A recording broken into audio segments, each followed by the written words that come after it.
Hey everyone, welcome to another episode of The Other Side of Addiction. I am your host, Al Richards. And as I say at the beginning of every show, every single time, we got a great one for you today.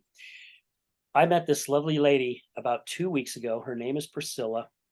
And we started talking through a mutual friend of ours. And she'd shared just a little bit about her story.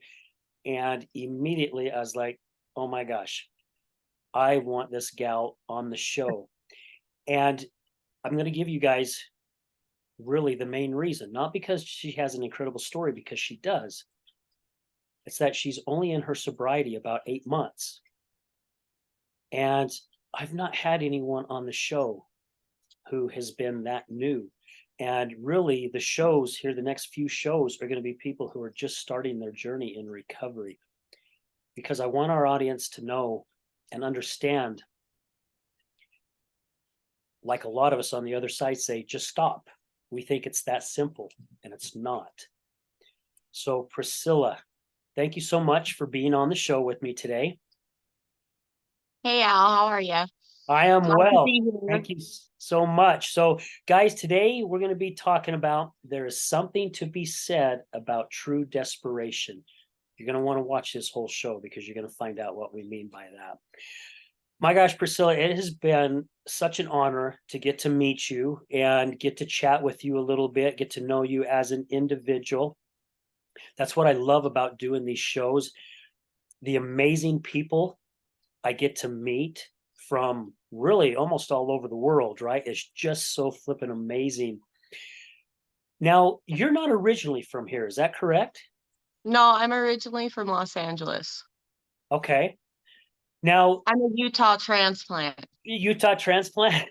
Well, there's a lot of Utah transplants from Los Angeles that are here, right? So, going through your bio, it seemed like you grew up in a house that was a constant party all the time. Is that correct?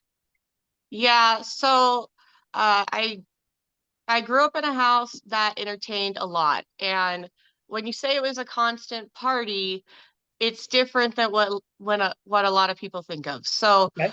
um, like when I think of a house that was a constant party now, I think of like everybody's passed out, it's a rager, things like that. Um, my life was very normalized with drugs and alcohol. So like we're talking cocaine on the table on a really nice mirror. And like everybody, we had a wine cellar. We had three fully stocked bars in our house. It was always like this gathering, this get together almost every night. Even when we had family dinner, it was always that way. And when I was growing up and they did like the DARE program, which really just made me want to do LSD. Um, they portray drug addicts and alcoholics as the person on the corner on Skid Row who, you poke with a stick to see if they're alive. And that was not what I saw at my house. So, I mean, everybody partied all night. They went to their really good jobs during the day. We're talking attorneys, doctors, whatever, business owners. And so it was super normalized. Like, wake up, my mom would do whatever she'd do. She'd do a line of Coke, and then she'd get a little too high. So she'd take some Xanax and calm down a little bit. And then she'd have her gallon of freaking wine. And then, you know, one glass too much, and you never knew what you were going to get. So any day that was a good day, we drank and did drugs. And then any day that was a bad day, we made a better day by drowning our sorrows in alcohol. So it was kind of a crazy time. I mean, it was the 80s and the 90s, Yeah. so Yeah. anything kind of went. So basically, I mean, it sounds like that was just a normal life for you, right? And did you think that that's just how life was for everyone? Oh, yeah, 100%, all the time. I mean, Yeah. my parents' friends, all of my friends, we were all like this inner circle, and I mean, even my husband grew up that way. We were pretty well off. And so I didn't ever see like the dark side of addiction, besides the fact that my mom was an angry drunk. So Yeah. it was just very normal. Like I went like in junior high, I mean, in high school, I didn't realize that these things weren't normal till I was in therapy.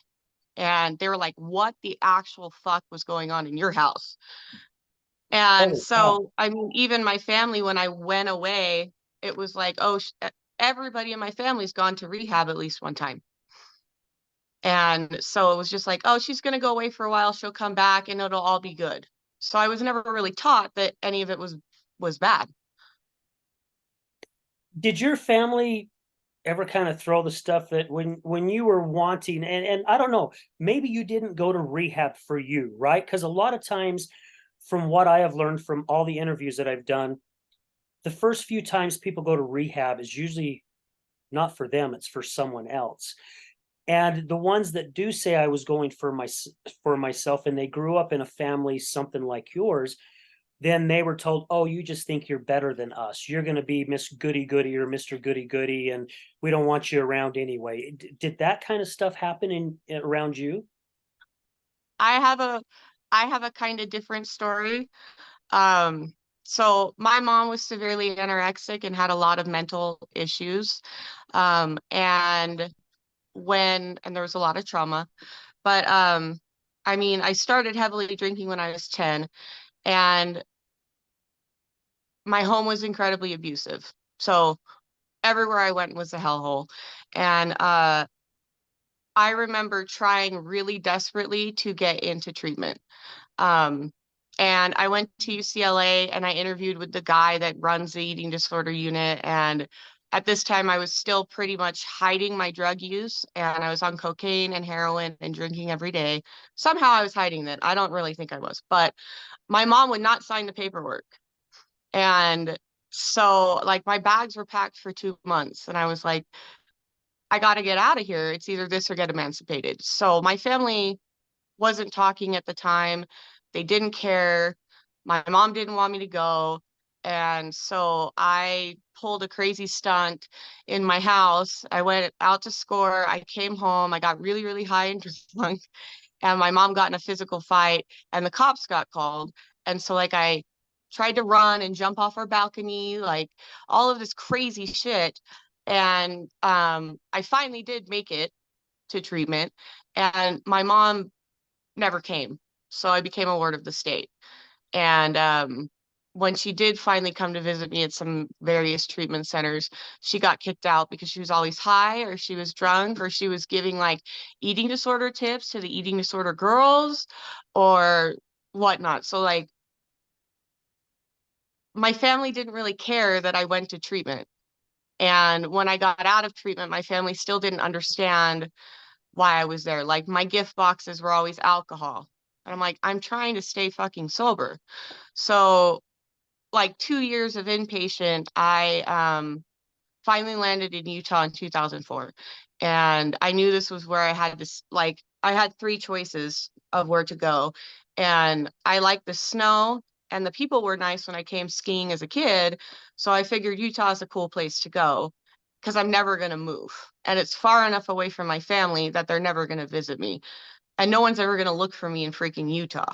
So, like, I didn't have that "you're better than me" thing, and I didn't have that, "you're such a shitty child, I'm gonna send you away." I basically was like, "This is my only hope. It's this or foster care." My gosh.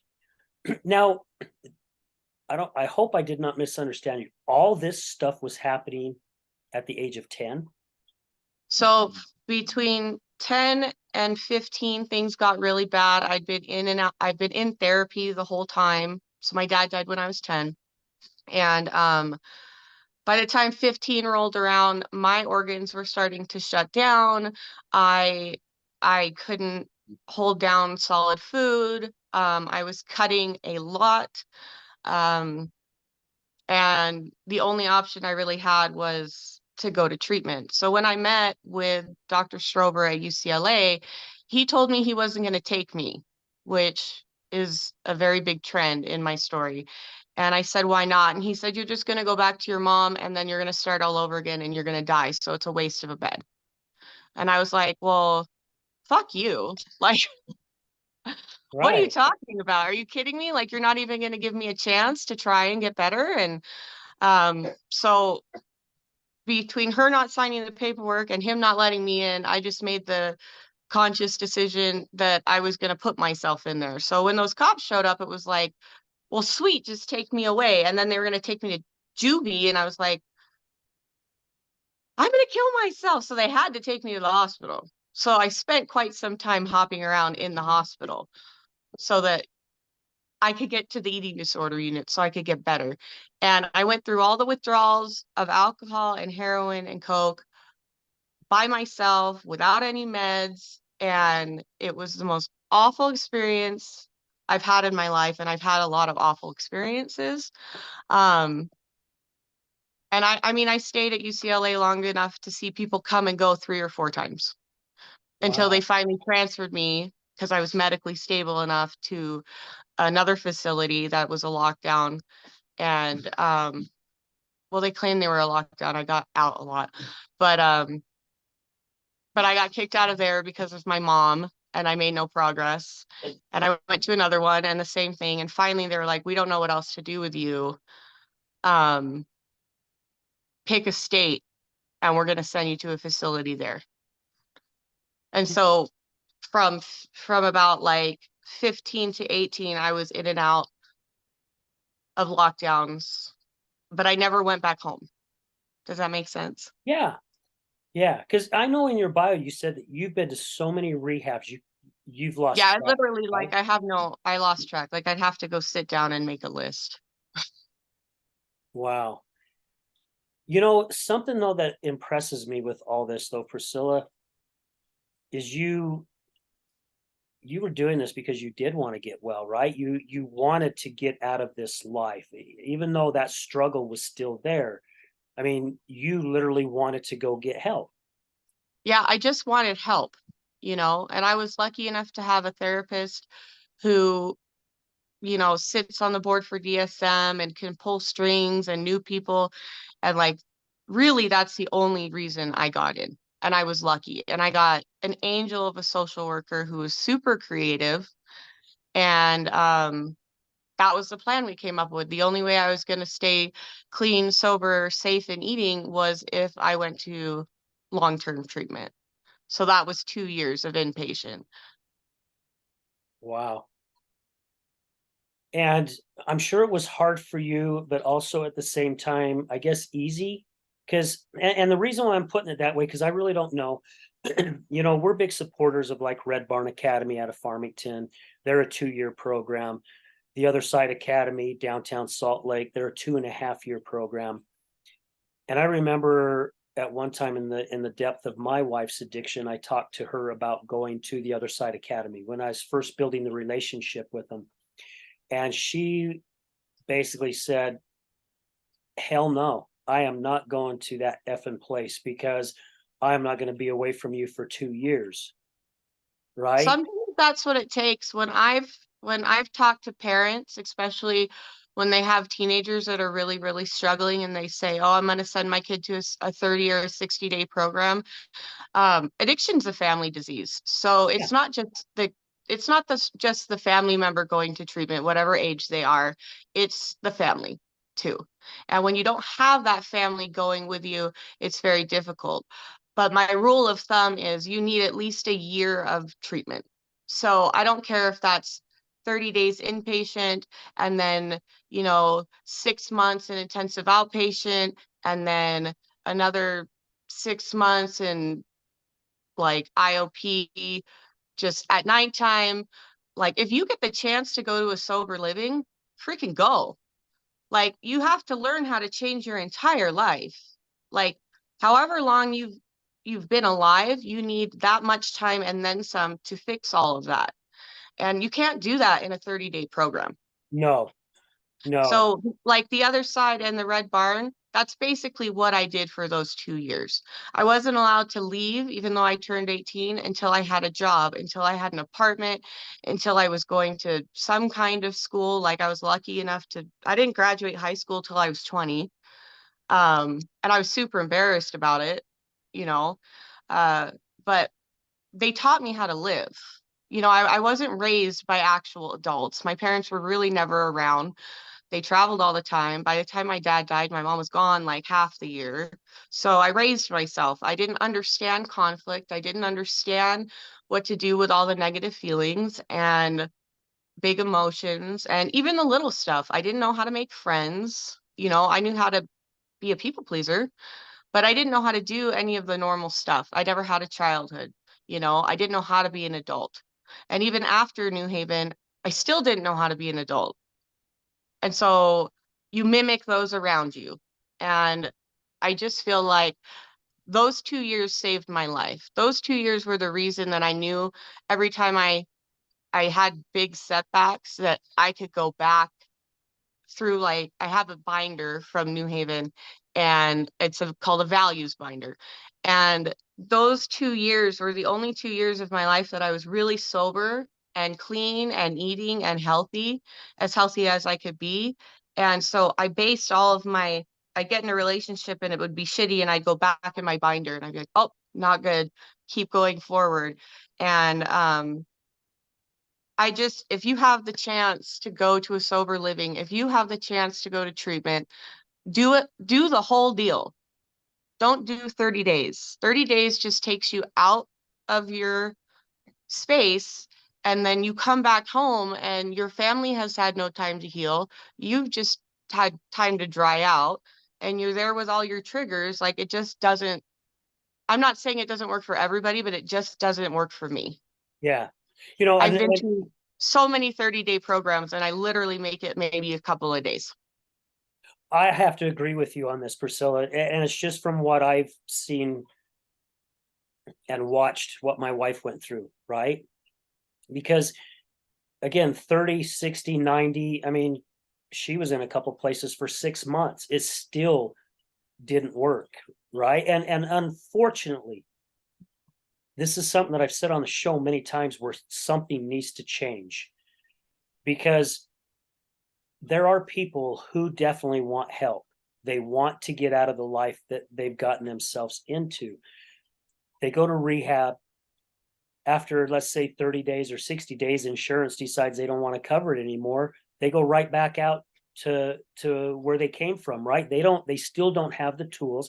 Their mind is still not developed enough to be out of that addictive state. Also, like you said, the family is still in their triggers. They're still in their realm because they still don't understand, right? They think they do, but they don't. Because I thought I understood addiction. I mean, I joke about it sometimes in my talks, hold up a blank piece of paper and say, this is my certificate. You notice it's blank, and it's because I sucked at it. I was a crappy therapist because I didn't know anything about it. So, Yeah. and we've recently built a relationship with White Tree Medical. And when I met with them out at their office, they were showing me some of these studies and stuff that they were doing. And they were taking images of the brain, and they took images of the brain throughout people's recovery. And it literally took around the 13th to 14th month before you could actually start seeing some change start to happen in the brain, where basically they're unplugging the bad neurons and plugging new neurons that are fresh and healthy back in, right? Yeah.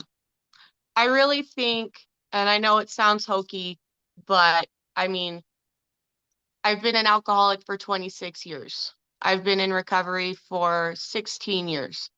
Um, just because you go to rehab doesn't mean everything is better when you get out. And it's a whole, I think what's really different about this go around is, one, I got a death sentence for real. And two, I didn't just say, okay, I'm going to go to meetings, I'm going to go to IOP, I'll do the little assignments and I'll be all better. I had to drastically change my entire life. And that's like mind, body, soul, emotional, everything around me, my environment, my friends, stop lying to my doctors. I have I signed all the releases so my therapist can talk to all my doctors can talk to each other. I mean, even my physical therapist, because I lost a lot of muscle mass when I have had liver failure, she's teaching me how to like actually do activities in a healthy manner because I used to do it in a traumatic manner. So my body always was in a state of fear. And that always kept me stuck, and to the point where I didn't want to exercise because I was afraid I'd go off the deep end. And you know, learning how to like really retrain my entire brain is what it is. Like if you can put a team together and you can do that. You don't have to have insurance to do that. You can go to meetings, you can go to recovery type places, you can meet people in recovery. Facebook is a great, like, it's an amazing tool. And it really helped me with the specific groups because I was afraid to go outside. Yeah. Um, and I just really do think it's a whole process. And because I did the whole process and I continue to do it every single day and add new things, that's the only thing that's kept me sober. That and my higher power. Yeah. And but it's not an easy fix. Like I used to hear all the time, if you put enough effort into your recovery as you do your drinking, you'd be so much better by now. And I was like, what does that even mean? I mean, but when you break it down, you are looking for alcohol and drugs, whether you believe you are or not, 24 hours a day, even when you're sleeping. And so if you can take every time you're triggered, you sit down and you write, I just want to drink right now. And you write till it passes, or you go outside, or you take your dogs for a walk, or whatever. Like the amount of time I put into my recovery is a full-time job. But that's the only reason that I'm still sober today. You know, Yeah. I'd be dead. I Well, was lucky enough to go into the rooms really early and know that that's a safe place. And they didn't work for me for 15 years, but now they do. I had to sit in meetings and I was like, God, this is fucking depressing. And I never got the hope message. And so I started to write out people's shares. And then I'd go home and I'd read them until I could highlight the portion that was hopeful. yeah. And I was like, oh, okay, I got it. There's a difference between bullshitting and just doing it. We're really good at bullshitting. I Oh, am. yeah. Well, yeah, and the majority of the guests that I've had on the show, including my wife as one, have said the same thing, right? We can bullshit, we can manipulate our way through whatever it is that we want to do, right? I I mean, like treatment centers don't work for me because I've been to so freaking many. Like oh, I know how to get in. I know how to take the MMPI test like in the blind. Like I can be whatever you want. If I want to be schizophrenic, I just check these ones off. I know how to get the assignments. I know what to write down. I know what to say to get out of the psych ward. Like I know what to do.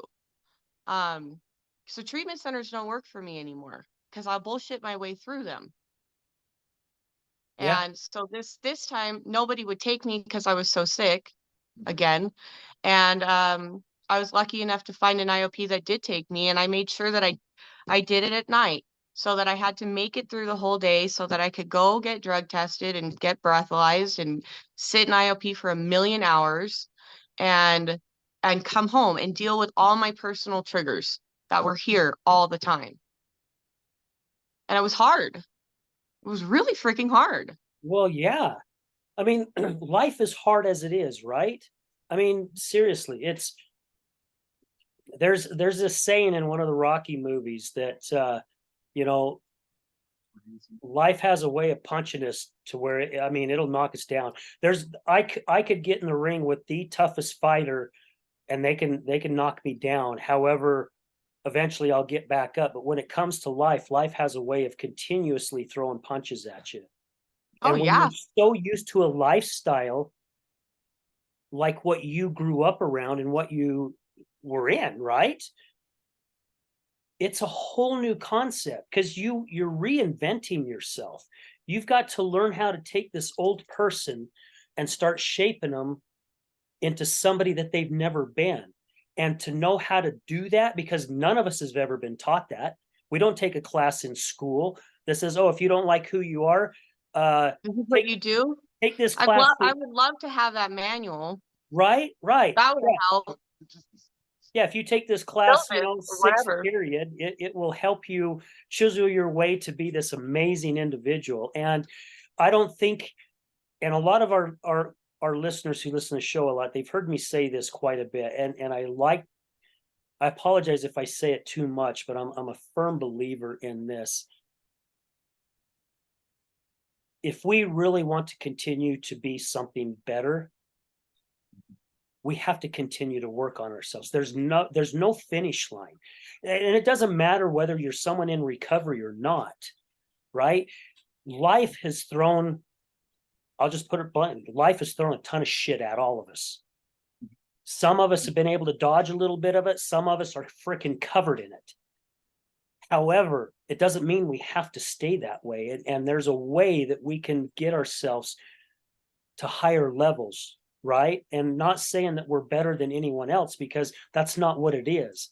It's about being better for ourselves and showing up in our community as an individual who loves and cares about other people and giving back, because I could not, no matter how hard I tried, Priscilla, I could not get my wife sober. Neither could my husband I couldn't or my do it, ex-husband. right? Because again, we don't understand. We don't understand. And also at the same time, I was struggling with pains and things that had happened. So how can I love and help someone when I can't even love and help myself? It's impossible. Well, I mean, for me, I've lived a life of trauma, really bad shit all the time. And I just kind of figured that's what my life is supposed to be. But I was so freaking miserable all the time. And you get to a point where you're like, all right, I live in my car now, I guess, you know. All right, I panhandle with kids and a dog so that we can make money because no one's going to hire me because I can't hold a job down, you know? And you get used to that and you get comfortable. And recovery is fucking scary. It's petrifying, honestly. Like I know the outcomes of when I do drugs. I know the outcomes of when I drink. I know the outcomes of when I relapse with my eating disorder. I know the outcomes of when I hang out with shitty people that do shitty things. You know, that I know, and that's comforting, and that's okay. This sobriety is one hell of a fucking trip, and it's scary. Every day is scary. I mean, it's not as scary now that I have a little time, and I know I'm not by myself, and I don't have to do stuff by myself, and there are people who understand me. But at the beginning, I was just petrified that, life would get better and I would still be sick. But what I learned was going through every single day, like at the beginning, it's like good day, bad day, good day, bad day. And as sobriety kicks in longer and longer, it's like good day, bad day, all in the same day.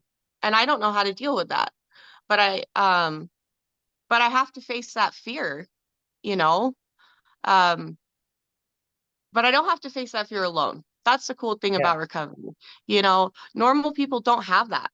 Normal people don't have, you know, the ability to have a safe space to be vulnerable. And so I'm a grateful alcoholic and drug addict because I have the space to be vulnerable and to be safe and to use the skills I learned and to use my voice, which I was always afraid of. Um,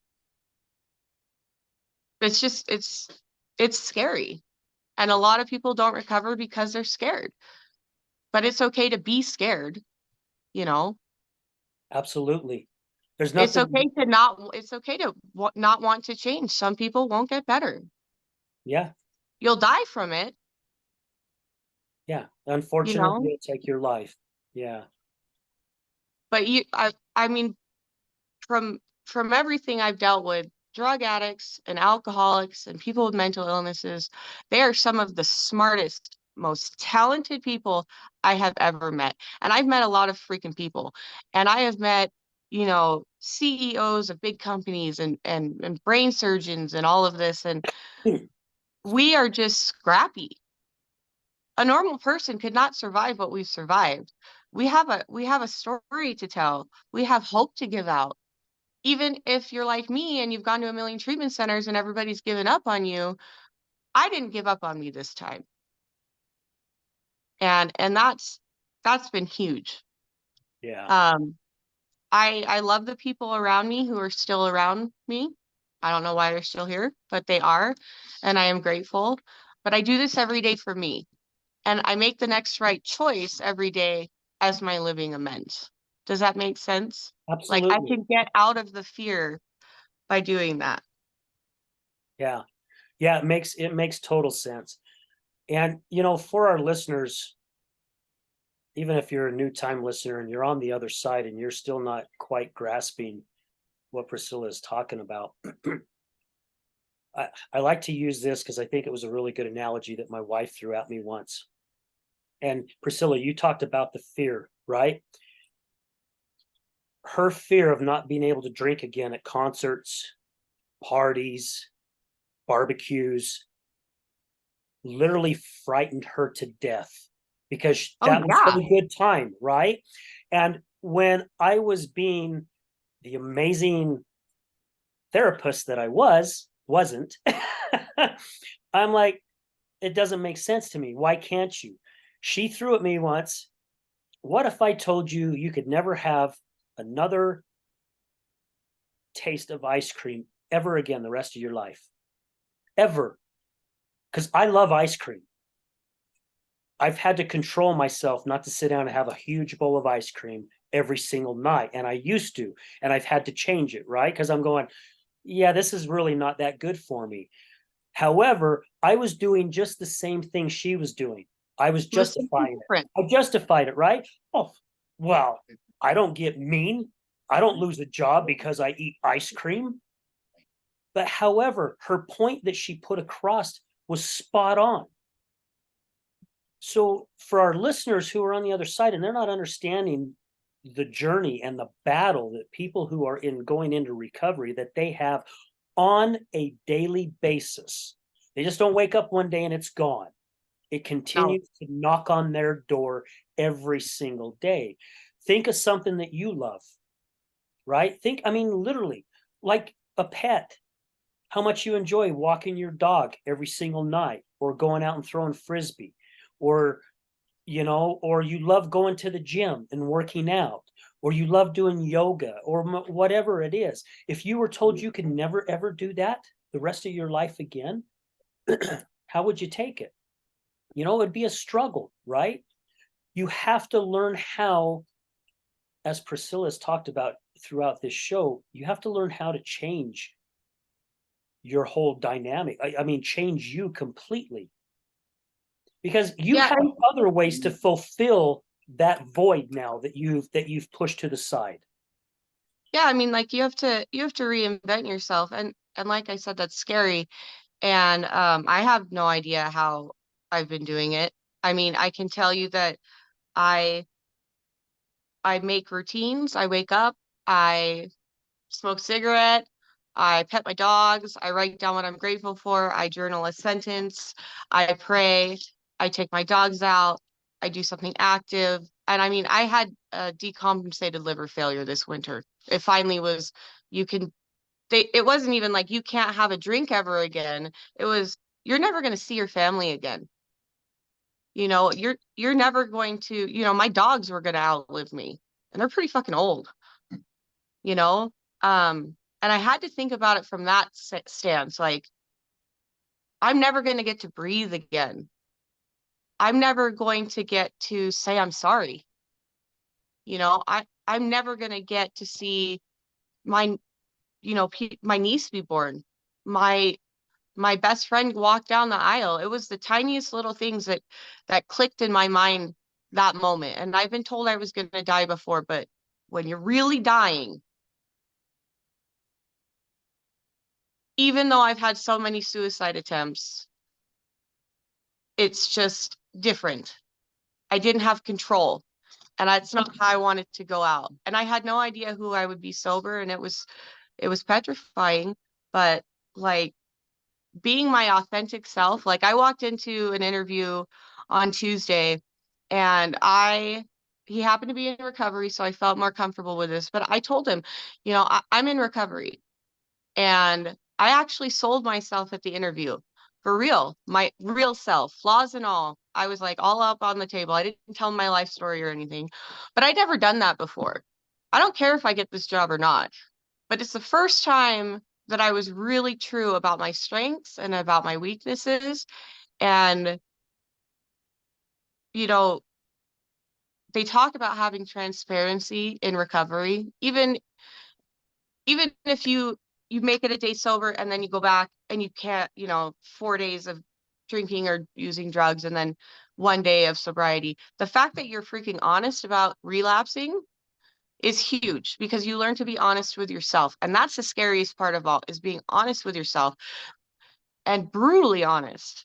Like, I haven't taken a sober breath and I don't even know how many years, except for the last 8 months.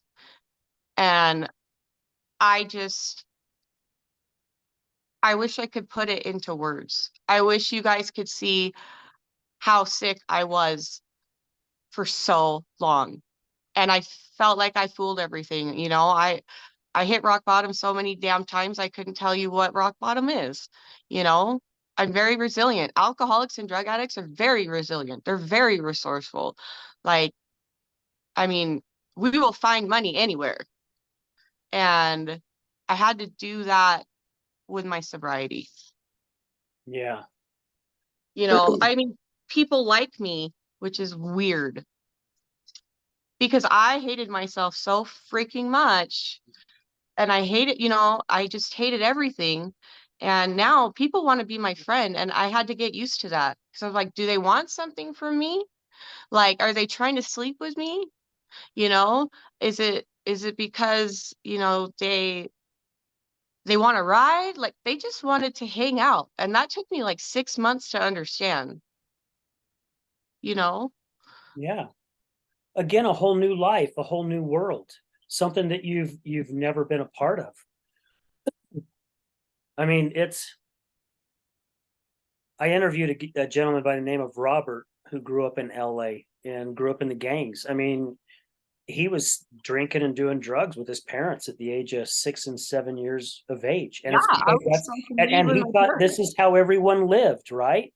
And you were a man if you got sent to prison once you were old enough to go to prison, and you hit the big time, right? And look at me, everyone proud of me now. I finally made it, right? Doing my 20. Right. And it took some time for him to realize there's a whole different world out there, and there really is. And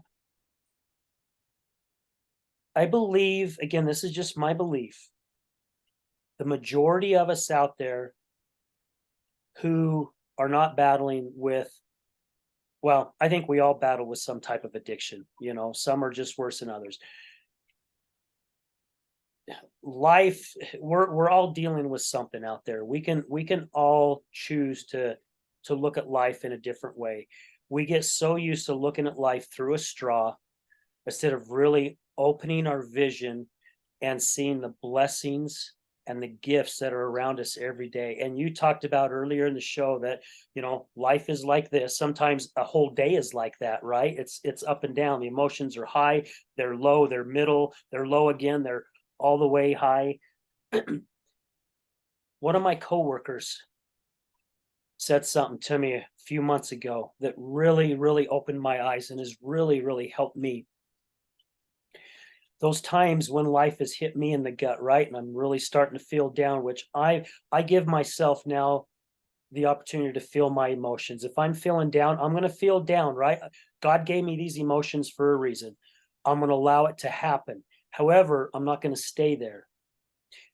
I'll wait till I feel my emotions, whether I understand it or not, and then I would tell myself, what is the lesson behind this? What is it that I'm not seeing? Because there is a lesson behind it. And see, I'm getting emotionally thinking about it. Since I have been doing this, I'm seeing the gifts. There are gifts that are coming out of it. It's nothing bad. It feels bad and it hurts. And sometimes so bad it makes me flippin' angry as hell. Once I allow myself to get through that emotion and I start looking at the lesson, I just gained another step to where I'm a little better than I was yesterday or an hour ago. And It's a gift to have those emotions. I've gone to too many funerals um in recovery, but within the last 40 days I've gone to 3, and they were for various different things. And I got to feel that sober. And for the first time when I had negative emotions, I didn't think, I just want, you know what, if I could just drink, I'd be fine. And I didn't feel that. I felt scared and nervous, and I let myself be sad. I let myself be angry. Um, and I put a time limit on it. I gave myself 24 hours. Like, if I get pissed off, I'm not going to send you a text for 24 hours. So if I get sad, like, I'm not, I don't have to let that ruin my whole day. I can pause. You know, I can take a minute and meditate. I can take all those people. I have a big field behind my house, and I pull them out and I throw them over on the field with the fence, and that's where they stay till I'm ready to deal with them again. And it's a blessing. It's a gift. I've lost 26 years of my life, and I'm like 10 years old in this adult body who doesn't get it. It's funny and it sucks, you know, it's weird. So everything's even more scary because I'm like this little child. But now I have that gift that I can actually feel it, and I'm not going to die. I promise you, you will not die. If you pick up and you're feeling those emotions, the chances of you overdosing are like 10 million times higher, because you just want it to fucking go away. Like, I didn't start drinking for having a good time. I started to drink to get blackout drunk like my mom and forget why I was drinking. And then I would forget 3 or 4 days. But now I don't want to forget any time. You know, you talked about like, I'll never get to go to a concert again and have fun and do these things. I've gone to concerts, I've gone to funerals, I've gone to weddings, I have gone to, you know, baby showers. God, I don't know who doesn't drink at a baby shower, but that was hard. That was probably my biggest trigger. I'm like, holy shit. Um, but they were so much more fun sober. It was weird. I didn't think they were going to be. I thought I was going to be freaking awkward and not be able to talk to anybody, and I wasn't. And like, so I don't get to eat ice cream. Big fucking deal. yeah, there's But I something get else to, out there. you know, like, I don't, whatever. There's a lot of stuff I can't do now because I have liver disease. But you know what? I can live my life, and I've never done that before, ever. You know, I can make a friend. I've never done that before. I've made friends in treatment because we trauma bonded. You know, I saw my friends outside of treatment that they've gotten married and they've had kids and they have careers, and they're like, work for the CDC. I mean, why did they get to do all of that stuff? And I got stuck living in my car, and I couldn't get out of the hole I was in. And I was up and down and like in shitty, I mean, my ex almost killed me. He shot me in my kitchen. Like, what kind of a Lifetime movie is that? Why did they get all these good things? And I would text them and I'd ask, and they're like, Priscilla, we stayed sober. We stayed clean. It was really hard. I still go to meetings, you know, I still do service work. I still do the same things we learned in treatment. And I'm like, how did you freaking do that for years? And they said, I just did it. And when they sent me home to die, they sent me home on palliative care.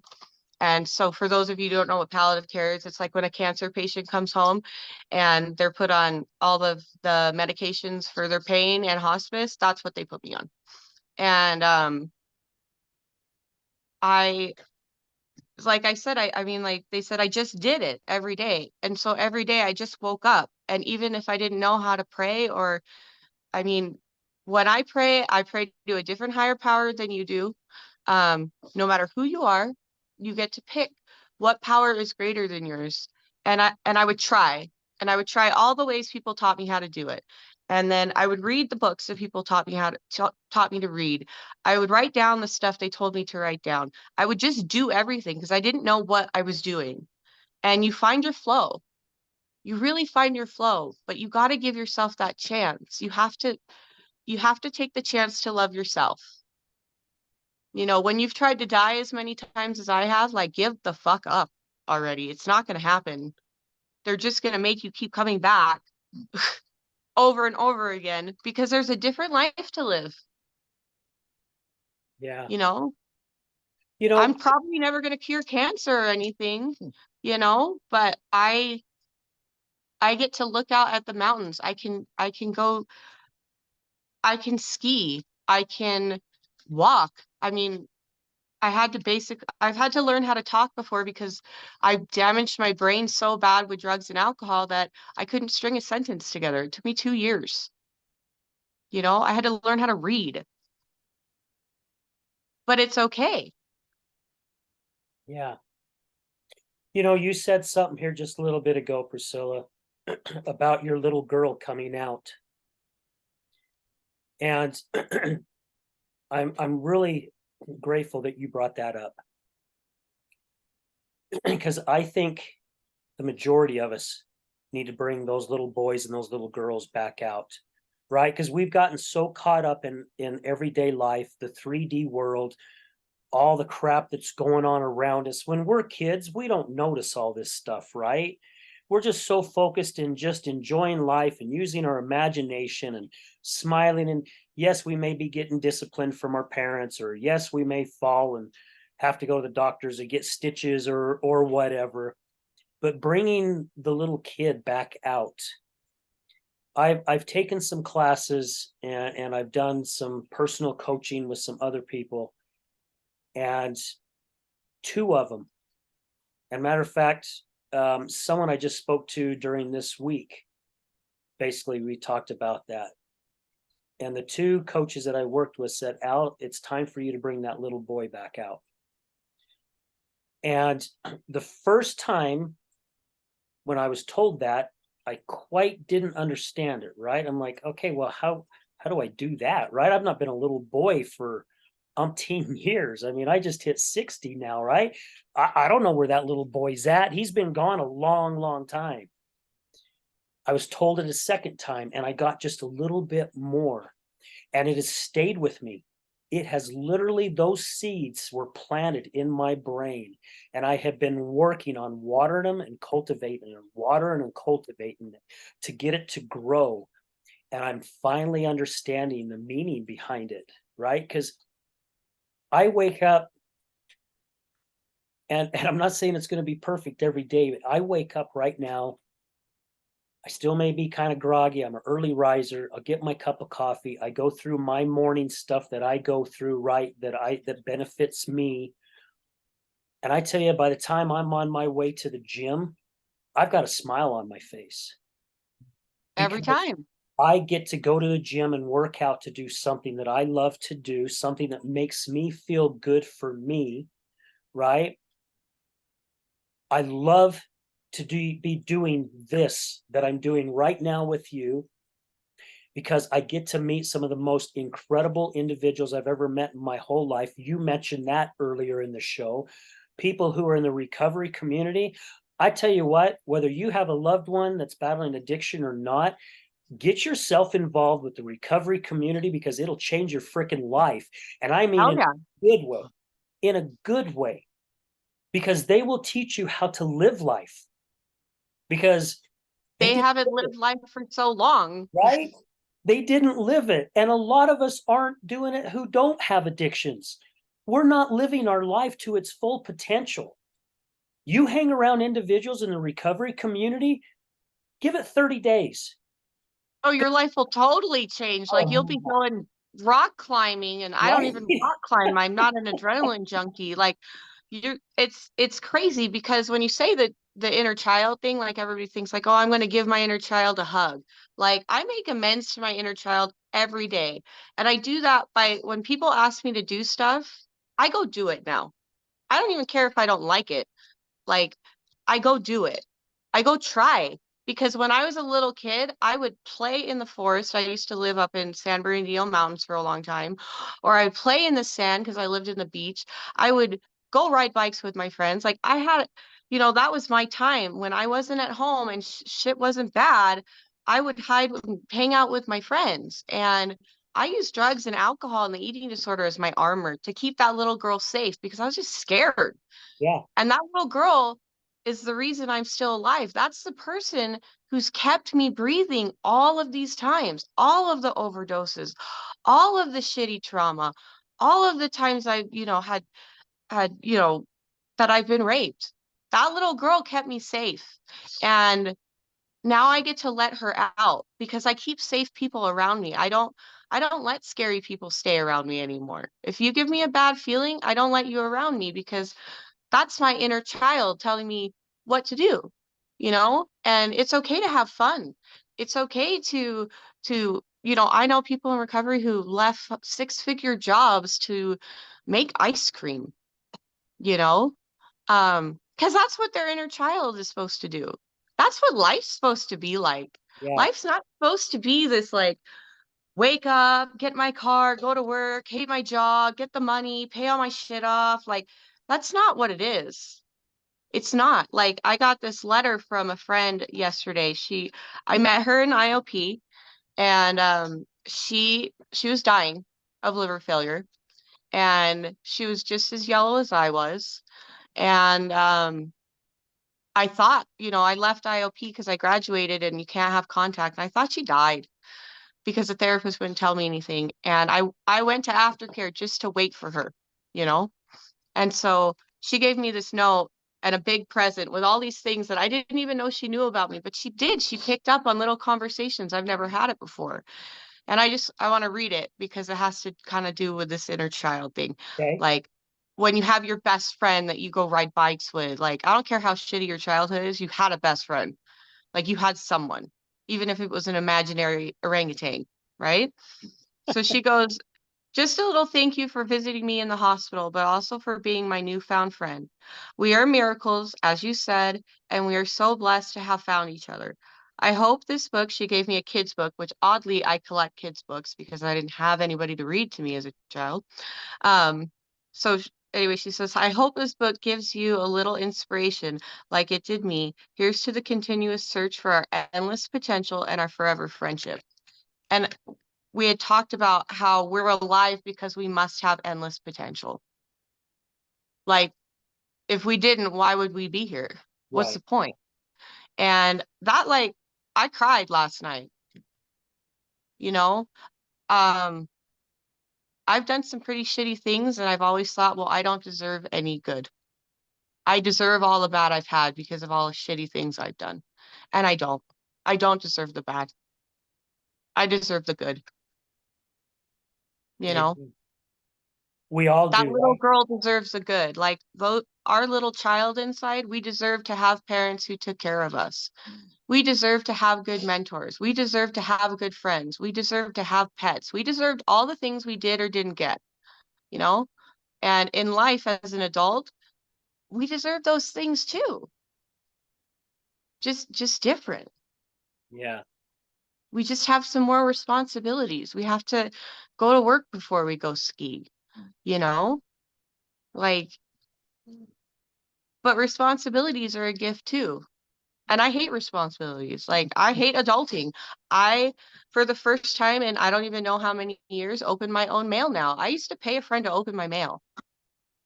Hmm. So I didn't have to look at the bills because I didn't pay bills. I just let them accumulate. Like lots of bills, man.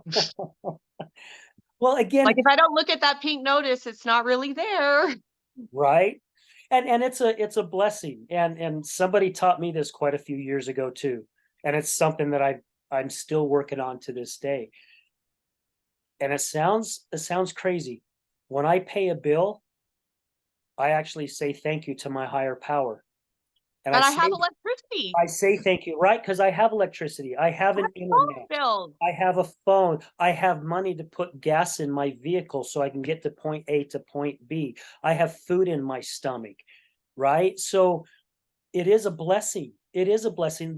They're not curses, because I mean, could we live back in the 1800s? You take who we are today as human No beings, way. place us back 100 years from now. Now we could accumulate, right? It would take us Oh some yeah, like time, 100%. It would take me a while, but I know I could do it. But right? I mean, yeah, like my husband goes, I there's no way I could do that. And there isn't. Like he just can't even camp. I mean, he needs like the whole thing to camp, Yeah, you know? And but it is a gift to have those bills. You know? It's a gift that I have those medical bills because I can I can look at them and I can say, look how much progress I've made.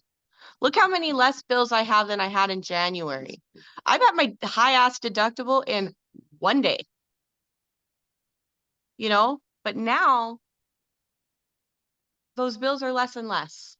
You know, you pay them off here and there, and I will pay them forever because they saved my life. yeah, They showed me that I'm making progress. exactly. What a great way of putting it. And to our listeners, bringing this little child back out. I was one as a child, man. I loved, not wearing shoes and walking around in the sand or the dirt or whatever. And then as I got older, it's like, oh, well, you don't want to do that because you'll step on a bee or you can get bit by a spider, or blah blah blah blah. And now during the summer, when I go to our grandkids' soccer games, and if I'm wearing my flip flops, it's one of the first things I Yeah. do.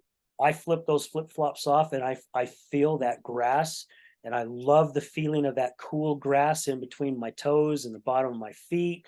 And even when I go camping up in the mountains, I wear flip flops because I want my feet covered in dirt, and no, I won't go to bed with my feet dirty. I'll clean them, of course, but I want that little boy again, right? I don't care if I get dirt all over my face and I look like I just rolled in it, because that's what I did as a little boy. And I'm glad to be that way. And I'm so happy that the people that I worked with taught me that, to start bringing that child back out. And I've watched that with our grandkids growing up. How amazed are they of so many things, right? Especially things they've not ever seen before. We take so much for granted, so much, like it's always going to be there, and it's not always going to be there. The world is changing very, very quickly. So love everything that's around you, and enjoy it. And yeah, it just I mean, I read little kid books to my niece and well, she's not really my sister. I met her, we went to the same treatment center but at different times. And so we're soul sisters. So I believe that you can make your own family. So if you have a shitty family, don't worry. There's hope. Um but you know, I always tell myself in my head, I'm reading these books to Violet for Violet. I'm not. I'm reading these books for both of us and for my soul sister because she had a shit childhood too. So little things that seem dumb, do them. Like yeah, read the little kid books, watch cartoons. Like if I'm having a bad day, I'm freaking putting on Disney. I don't even care. Or I'll color, I'll garden. I can do those things. And you think you do those things when you're using and you're drunk and they're better and they're not. Like my art when I'm high and drunk is like shit. My photography is like shit. But like sober paint night last night, it wasn't a masterpiece, but it was cool. It was pretty. It made sense, you yeah, know? I didn't have to ruin myself to do it. And just I never thought life could be beautiful because I never thought that was the hand I was dealt. And it really is, yeah. you Well, know? I can tell that from you, Priscilla, from the first time I met you. It took about, I don't know, 5-10 minutes of our conversation, and and just getting to know you a little bit better, that's what I saw. I just saw, man, this is a woman that's full of life, right? She's happy to be here right now. She's happy to be in this conversation. We don't know one another. However, she loves it, right? She's enjoying the sun on her face, and yeah, and I think that's cool. I think it's, again, it's something that I even get to learn and I get to pick up on, to become a better individual and also enjoy life a lot more, because there is so much life out there to live and not get so caught up in the daily grind. And I don't know, I'm just a firm believer. Stop watching all this news and all this crap, guys. I mean, do what you need to do. I can't tell you what to do and not what to do. However, when you don't know a lot of the BS crap that you don't know is true or not that's going on outside the world, I don't know, And like, life seems pretty good. yeah, it's totally, it's totally different. Yeah. Um, Plus, I'm not feeding into the negative energy. Why? I don't want to feed the negative energy. And if my thoughts are thinking about the negative energy, I'm just giving it more energy. if it disturbs my peace now, I don't do it. I'm all about doing hard things. So I'm not saying don't do hard things, but if I meet people who just drain the shit out of me, that's it. I just don't hang out with them. Like, I'm not here to fix everybody's problems. I'm here to fix my problems and live a happy life.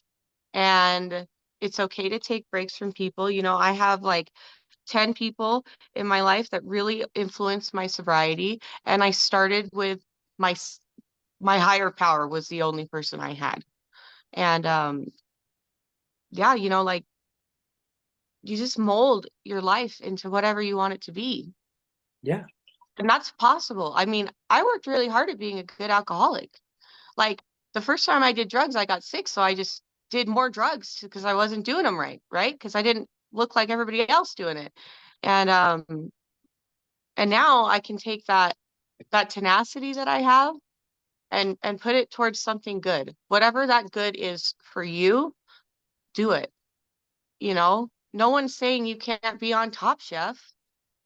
I mean, but if you're shit faced, there's no way you can be on Top Chef because that's stressful, right? But if you learn how to do the daily, just little by little, minute by minute, like, had to learn how to brush my teeth without using alcohol as, vodka as my mouthwash. Like, find someone who knows how to do that and let them teach you how to do it, you Yeah. know? Well put. Speaking of child books, I want to throw a plug out there to my good friends from A Tribe of Giants and Nicholas T. Smith, who wrote the book The Giant and the Smalls. Highly, highly recommend getting that book. It is an So I'll have to amazing get book. it. It's an animated book. It looks like it is 100% for kids, but once you get reading it, you'll realize it's just as much for us as adults. It is a really, really good book. And he just launched another one called The Tortoise's Hair, I Oh, think is what cool. it's called. So check those out. I believe they're both on Amazon, but check them out. And while you were talking, I believe somebody put up the painting that you did last night. It's Oh, behind you. you. Magical keepers of my house. Producer. Yeah. I can't. Can you see it? I can see it. That is awesome. So I made her, and she's growing out of the grass, and she's just she's just sparkly. She's looking at the future. She's playing with her hair. She's naked because who doesn't like naked people? Yeah. And I love glitter and I love shiny shit.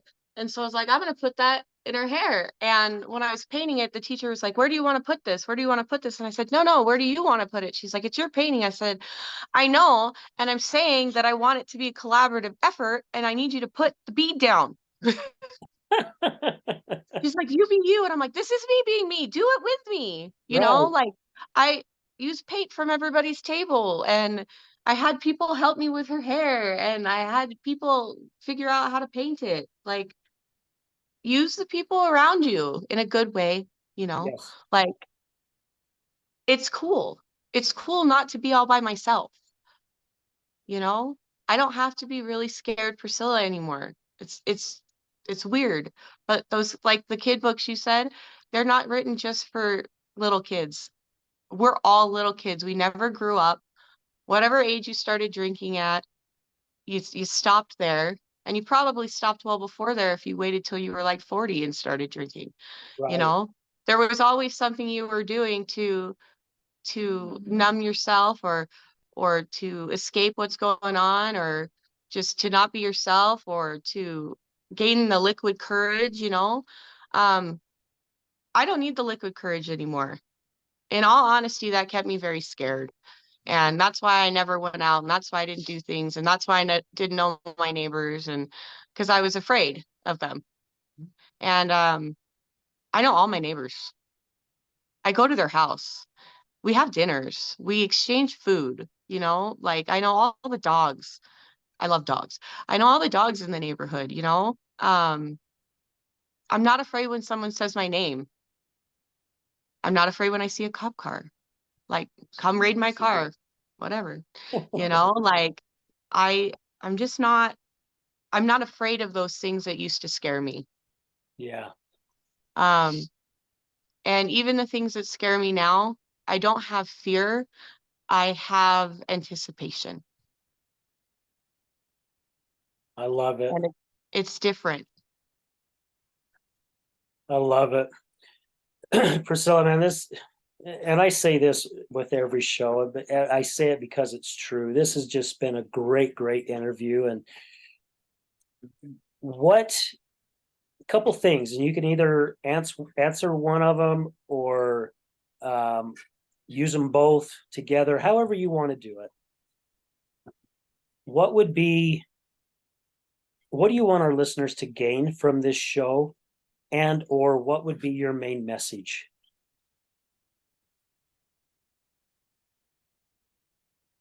That's hard. I know you told me to think about this before, but um, take that fear that you have about loving yourself because you don't know who that person is, and love it like, I don't have kids, but if I did, love yourself like you'd love your child. Really try, because that you deserve that. If you can love yourself, nothing else matters. And loving yourself isn't hard. And for a lot of us, we don't know who that self really is. So get to know yourself, but be gentle. Tell yourself you're sorry. You can't tell anybody around you that you're sorry for anything you did if you haven't said sorry to yourself. Wow. Like, we've done bad shit to ourselves. So why don't you give that little kid the childhood that they never got to have, and let yourself grow and grow up, you know? I have a person in IOP, and she's the coolest lady I've ever met. She's a kindergartner teacher.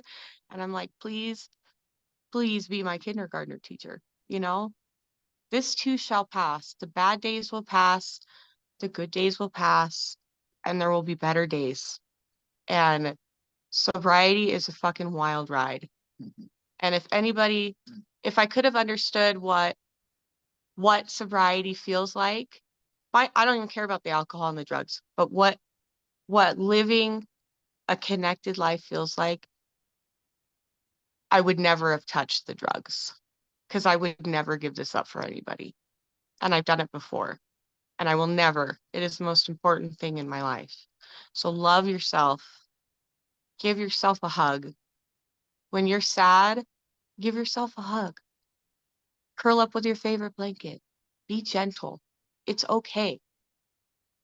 Good people will find you. You will naturally attract good people. And the bad people who want to do your harm don't want anything to do with you, because they don't like happy people. Yeah, right. That that, my dear, was powerful. I mean, seriously, that was very, very powerful. I loved how you put that. It's it put tears in my eyes. I mean, that was great. So thank you for sharing that. And again, thank you for taking time out of your day to spend it with me. And and your nervousness didn't last very long. I saw it disappear within a few minutes into the show. So I know you said you were pretty nervous because this is the first podcast that you've ever done. That you didn't look nervous at all, not one bit. Well, thank you for having me, and thank you guys for listening to my story. Um, tell your story and be proud of your story, whatever that is. You know, there's share your experience, share the strength you learn, and share your hope. Because I guarantee you, someone is out there waiting to hear someone say what they're so terrified to say out loud. Yep. Amen. That's why it's so important to use our voice, right? Very, very important. And again, don't be ashamed. Don't feel guilty because none of us need to feel that at all, at all. Again, Priscilla, thank you so much. Greatly Thanks, Al. appreciate it. And please don't leave when the show's over. Just please stay on. Guys, thank you to all our listeners, all our sponsors and guest co-hosts when we have them. I say this at the end of every show. None of this would be possible if it wasn't for all you guys. I mean, seriously, you guys are the ones that's making this a success. And all our guests, I mean, really sharing their stories, sharing a part of their life that they're not proud of, right? But they've gotten the strength to push it off to the side and become somebody stronger. And now they are out there putting out their hand saying, you need help? Here I am. I've walked those same shoes. I've walked that same path. Let me help you in your journey. So again, thank you to all you guys. Before we sign off, guys, be sure to mark your calendars for October 7th. It's a Saturday at the Miller Free Enterprise in Sandy, Utah, from 1 to 6, the Healing Utah Success Summit. Guys, this summit's going to be amazing. This is going to be our third one. Our first one was great. Our second one was even amazing, and we really just have a great feeling about this one, that this is just going to be probably one of the best ones out of three. I know that's only three, but if you get one out of the three, that's just yeah, it's amazing. So again, October 7th, mark your calendars. And those who watch Good Things Utah, check us out. We'll be on Good Things Utah on October 2nd. So here in it's on a Monday. Check us out. Remember this, guys, addiction is giving up everything for one thing, and recovery is giving up one thing for everything. We're out.